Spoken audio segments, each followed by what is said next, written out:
Hello and welcome to the channel. Today I'm going to be converting a full-size manual bench to a 6-way power unit. This unit was sent to me in pretty dilapidated condition. The unit was completely disassembled, cleaned, and re-greased. All worn parts were replaced and the unit was completely polished before reassembly.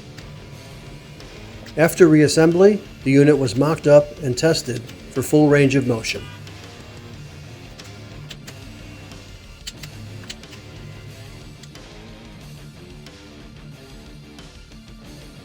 Okay, going to be doing a full bench power seat conversion on a manual bench. This particular bench already has the backs taken off of it. You wouldn't have to take your backs off to do this operation. You would just have to lean it. Again, you have to turn it upside down outside the vehicle and just lean it on the back, seat backs. But for this, we're going to attempt to adjust these and take the bolts out. You will be reusing these bolts that are in here that hold the track down.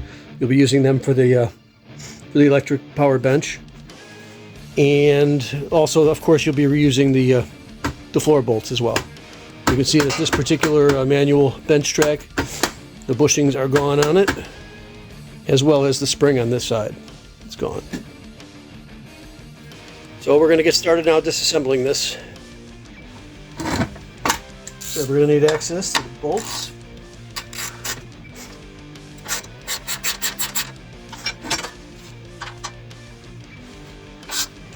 Both have been off and give some use.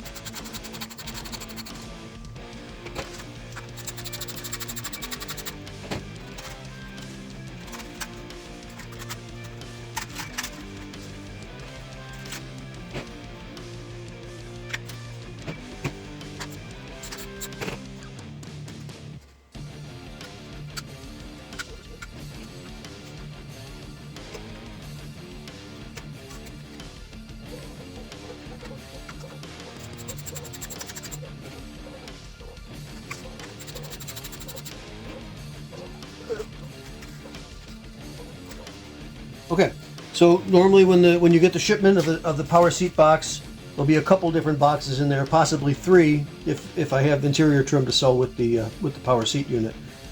But in this case, up top will be the power unit with the cables.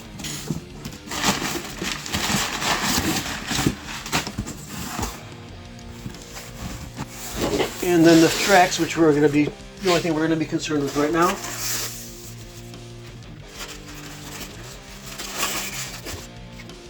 The flat part is towards the front. This is towards the back. So for the full bench, there's going to be 2 pointing towards the inside that are going to be up front. The one that's angled is the rear. We're just going to set this right in its home right now.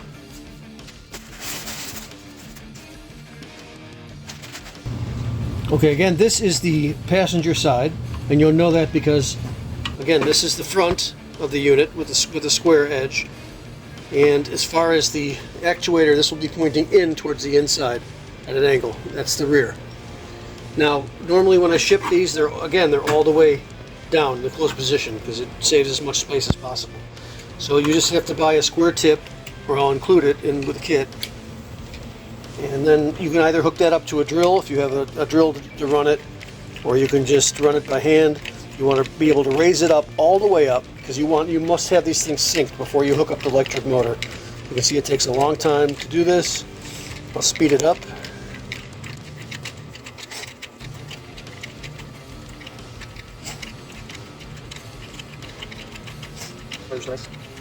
You just want to give yourself enough room to be able to get a socket in there to get the bolts started. If you happen to have an old cable, you can use an old cable as well. For this particular thing though, I would use a drill on the other end of it. But you want to make sure that they're synced. So in that regard, you have to run them through their entire motion until it stops. And then you have to do the same thing on the driver's side.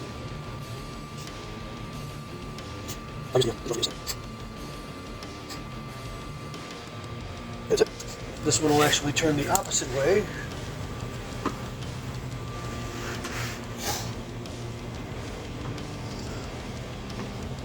Again, if you have a 1/4 inch bit driver, you can hook up to your drill that works the best. You just don't want to run it full speed. You don't want to damage the drill, you don't want to damage the actuator. So, but raising this up all the way will keep them in sync. They're already synced forward and back. They got to be at the right distance apart. So I will get the drill and show you how to hook that up. You don't want to go too fast.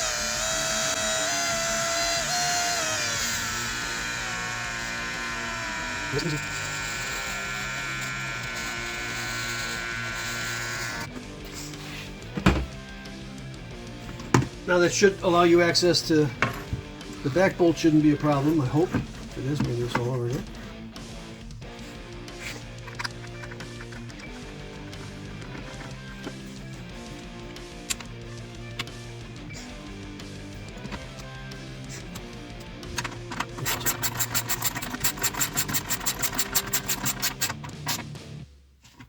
Snug them down nice. You gotta raise the back too.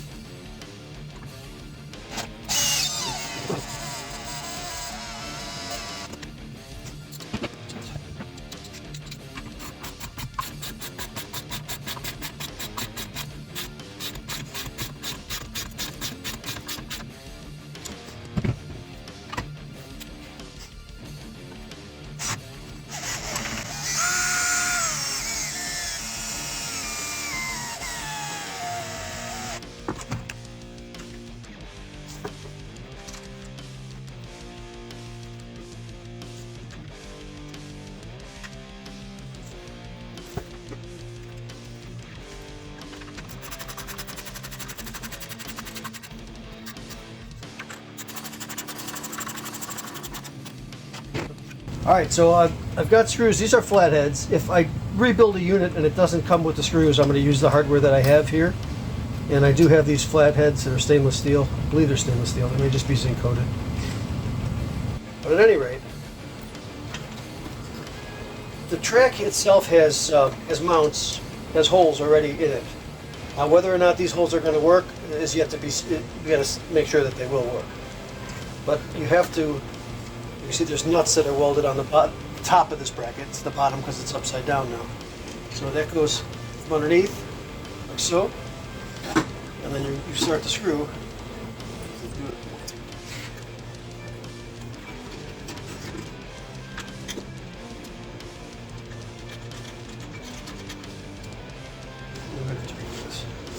Now before I do this screw, I'm going to make sure that these cables are the right length, because that would be the only time you'd have to modify any holes in here.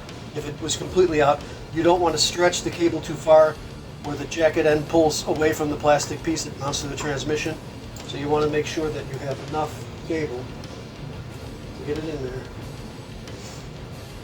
And sometimes it just requires a little bit of turning. And then you want to go all the way until it snaps.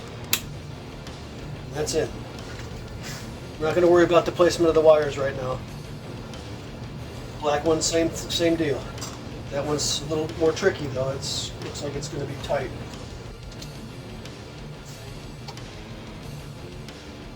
Take that snapper now. There we go. So now that's in place, and then the blue one, you could route it either. It should route on top, so in between the black cable and the seat frame. And that side is done. We'll show you about this later. On the passenger side, same order, the red one's first. Then comes the black one.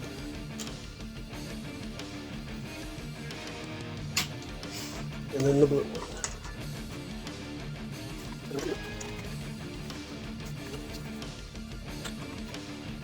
That's it. So now you'll use a zip tie just to keep these nice and clean. We'll throw a zip tie on here. You don't have to go too tight with it, you just want to keep them bundled so they don't cut the end off.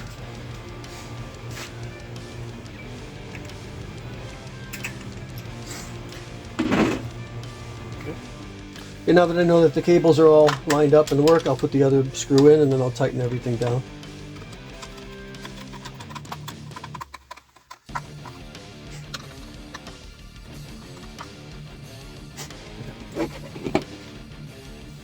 Now looking at this, your seat bottom may be different than this one. This is from a 71 Catalina, but I think that I'm going to mount the relay underneath the screw here.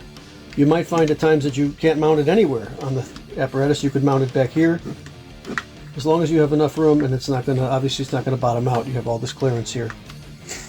So for right now, I'm just going to leave it alone. We have to feed this through between the cushion and the seat frame. I don't know if you can see in here.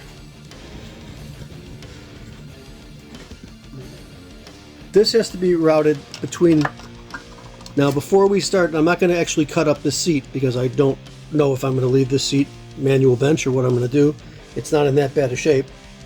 But you need some kind of a reference of where you're going to cut a hole in the actual fabric of the seat. Okay, this is a seat side from a hardtop, I believe. It wouldn't really matter, but this particular seat does not come with the chrome seat sides. I'm just using this as an approximation to where my hole should be in the seat. So the seat wouldn't even have the provisions for the screws in it. There'd be other additional hardware probably coming off the seat bottom frame. So, but for right now, I just want to mark off approximately where it is, and that's going to be where I start to tuck the wires underneath.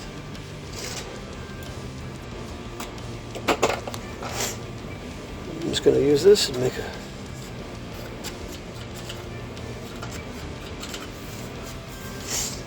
so that's approximately where my seat button will go. I am going to make a slit in here now, just to show you. I'm not going to fully cut it open because I don't particularly want to. As it is, I don't even want to cut it out, but for the sake of this video, I'm going to show you.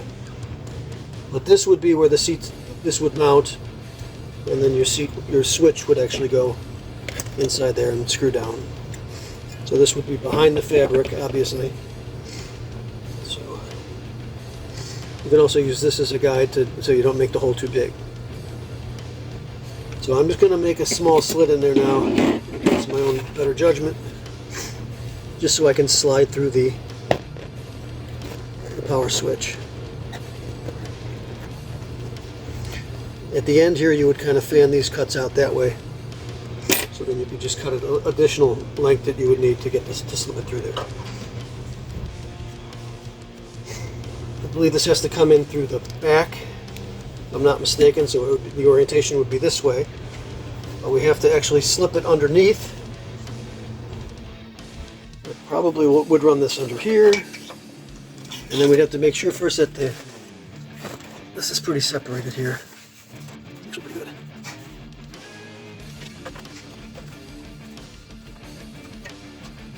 You're getting there. Take your time with this because you don't want to tear anything.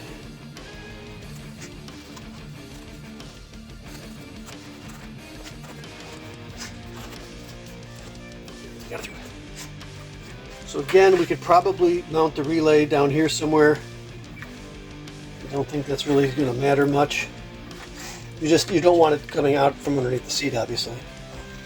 So push the wires back in when you're finished.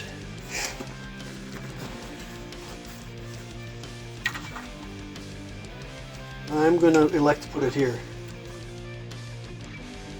This is the power lead. So we're going to mount that underneath here. No, actually, it won't get there. It'll be closer to the carpet. So I'm going to remove this screw again.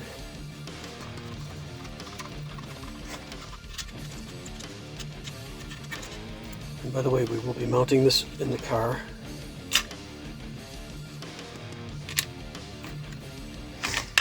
The interesting thing about these relays are they don't have to be grounded.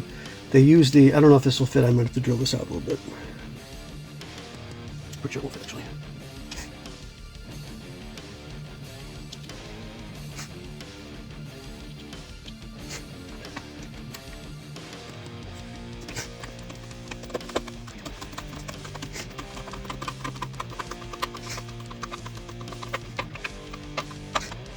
Here we go.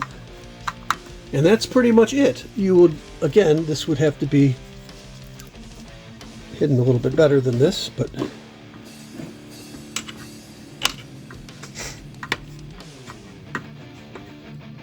so that's good. Now next will be to mount it in the car and show you how to hook up the power. If your car came with any accessories like power windows, power door locks, you'll have a junction block located just at the bottom of the dash above the kick panel. That plugs into your fuse block, and this is where you would plug any additional accessories into.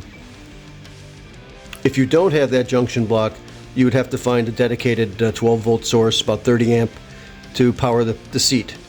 And it's probably best to use it on a switch seat, even though sometimes I've seen them where they're wired up and they actually work when the key is not even in the ignition.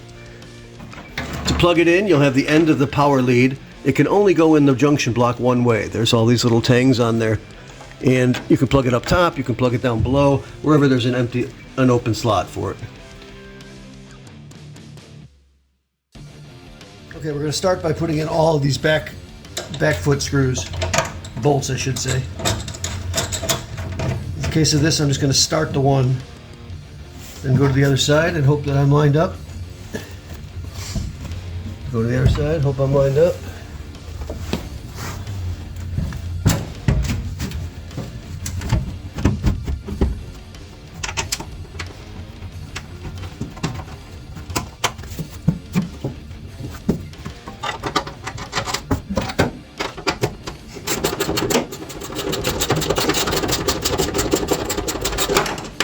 Now we're not going to completely tighten these, we just want to get them started because we want to make sure we have enough play to get the move the fronts if we have to adjust it.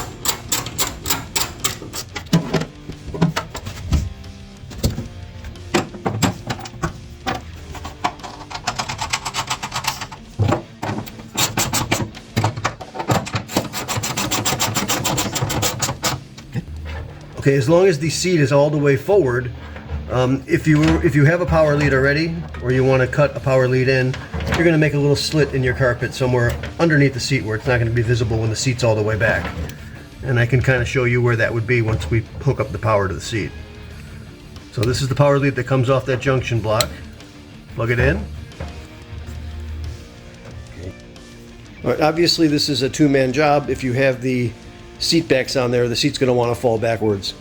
You can do one of two things. You can fold the seats forward, or if you have a full bench, you'll need a helper to help the seat from leaning back and falling. Now we put down the bolts already for the rear. To access the front, you could access the one front that's inboard on each side, but I think it's best if you just hook up the power and move the seat all the way back at this point.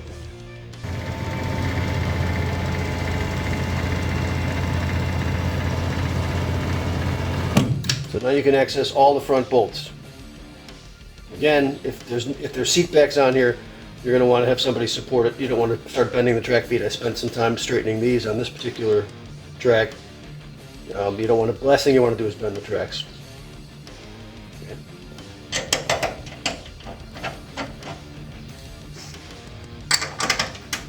You can see everything is pretty lined up, so the tracks are nice and straight. I'm not going to use the deep wall socket. Make sure there's room.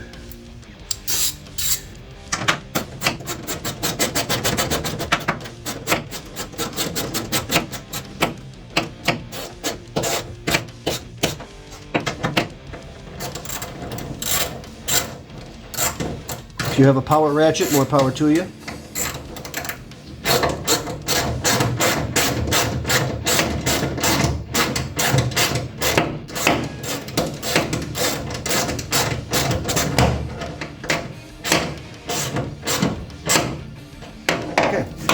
The seat is all the way back, so like I was saying, the power lead should probably come out of the carpet somewhere underneath, maybe here, maybe a few inches back from where the seat track bolts.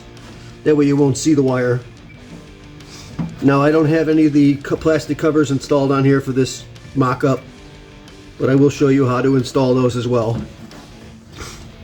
So again, you'd make a little slit in your carpet, you'd feed your power wire through that hole, and this way you give enough slack so this way when it goes up and back the wire has some travel to it.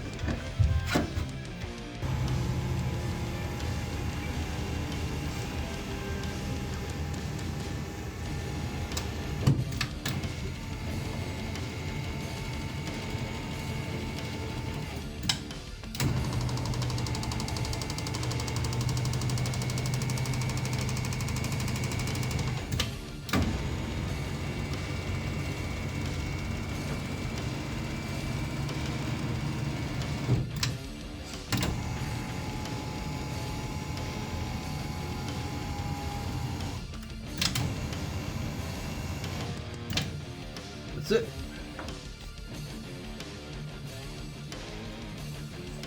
So if you want to install these pieces, you would do this obviously before putting the whole track together.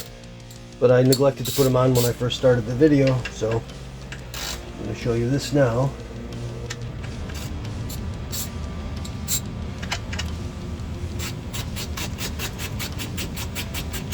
I usually only use the rear pieces. I don't use the front. And the fronts do have a cover. There's a cover that goes over the whole entire assembly. Let me get the longer socket for this.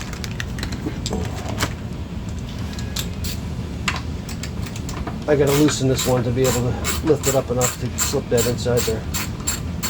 After I get the bolt off.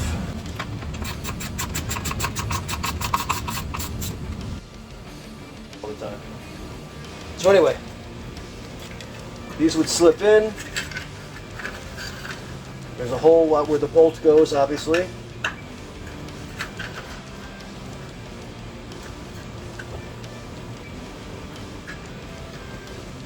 And then you would put the bolt back if you can. It's oh, shit.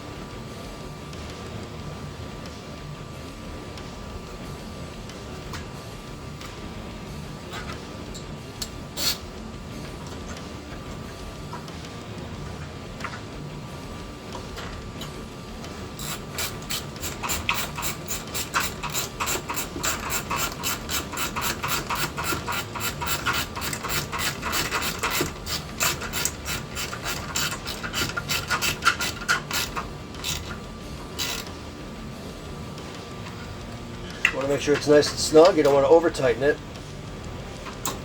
because these are plastic pieces, and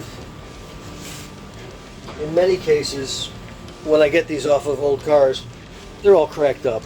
So usually I just put some type of goop, glue or something on there. Sometimes JB Weld, if I have to make some pieces, I actually take broken ones and combine them together.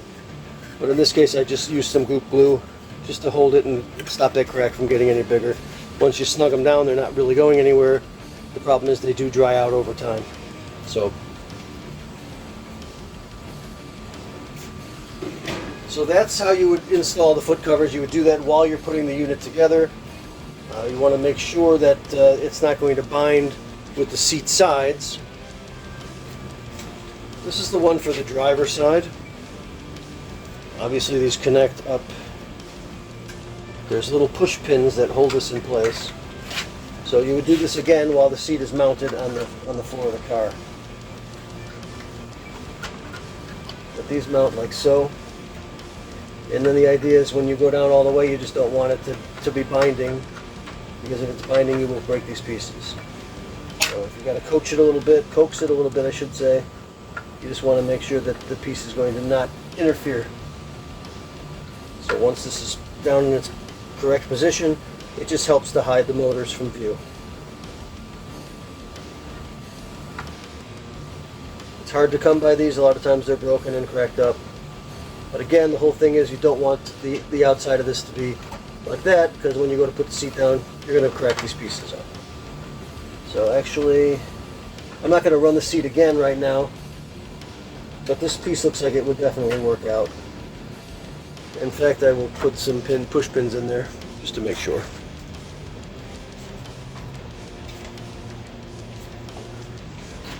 Now there are little tricks. If it seems to be interfering, you can actually take a pliers. You could bend these tabs a little bit in, just to keep it away again from hitting the outside of that.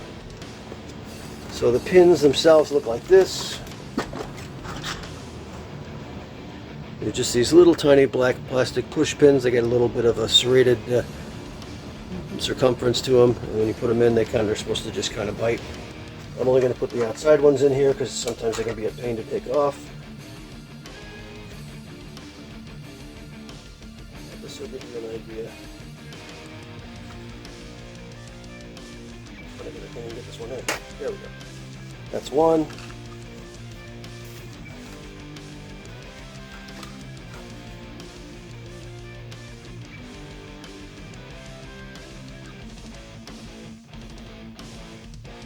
Can't really see what I'm doing in this position here, but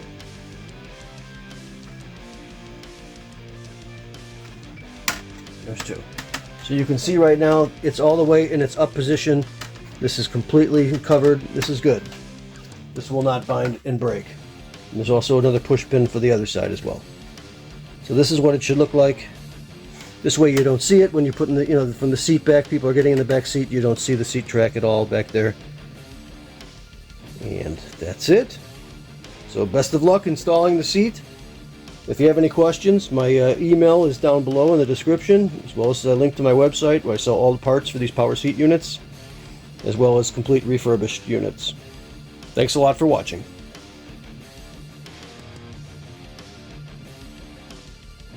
Please give us a like and subscribe to the channel for notifications on this project's progress and other how-to videos. Thanks!